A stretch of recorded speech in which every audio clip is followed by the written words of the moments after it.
Everyone welcome to my first blog in my YouTube channel Neha Roy Chowdhury. এটা কিন্তু আমার YouTube চ্যানেলের ফার্স্ট ব্লগ ভিডিও অ্যান্ড এই ব্লগটা খুবই ইন্টারেস্টিং হতে যাচ্ছে।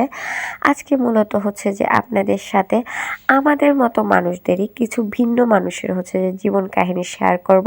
সো আমি মূলত ওই দিন চলে গিয়েছিলাম কুমিল্লা পালপাড়াতে হচ্ছে যে ঘুরতে হচ্ছে যে দেখলাম খুব দূরে এরকম হচ্ছে যে ক্যাম্প করে থাকতে কিছু মানুষকে দেখা যাচ্ছে। তো যার কারণে হচ্ছে যে আগ্রহ নিয়ে সামনে গিয়ে দেখা।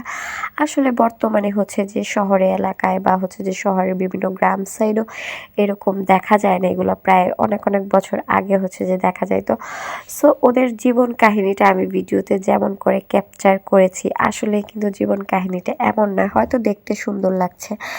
যাই হোক, সো এখানে যাওয়ার পর ওইদিকের প্রত্যেকটা মানুষ মানে ভাইয়া বা আপু যারা ছিল তাদের হচ্ছে যে একটা জিনিস দেখলাম, তাদের ব্যবহারটা যথেষ্ট ভালো। এই যে এখানে আপুটা আমাকে জিজ্ঞাসা করতেছিল যে কেমন আছি, বা হচ্ছে যে তাদের মধ্যে কোনো মানে কি বলে অহংকার জিনিসটা আমি দেখি নাই।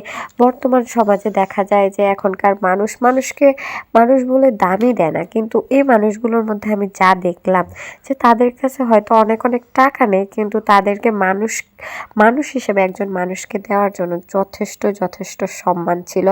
সো ওরা হচ্ছে যে মূলত 1-1.5 মাস করে হচ্ছে যে এরকম বিভিন্ন জায়গায় হচ্ছে যে দলবদ্ধ হয়ে হচ্ছে যে এরকম ক্যাম্প করে থাকে। এই যে দেখেন এরকম ছোট ক্যাম্প করে হচ্ছে যে তারা থাকে।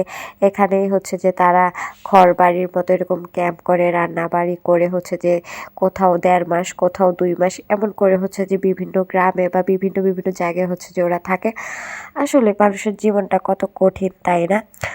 দেখতে হয়তো আমাদের কাছে অনেক সুন্দর লাগতেছে, কিন্তু তারাই জানে যে তাদের জীবনটা কিভাবে যাচ্ছে। এখানে তারা খুব সুন্দর করে হচ্ছে যে রান্না করার জন্য কাঠ কাটতেছিল, সবাই মিলে সবাই কাজে ব্যস্ত। মানে জিনিসটা আমার কাছে দেখতে খুবই ভালো লেগেছে। যাই হোক, এটা আমার ইউটিউব চ্যানেলে ফার্স্ট ব্লগ। সো ব্লগটা কেমন হয়েছে অবশ্যই জানাবেন। Tata everyone.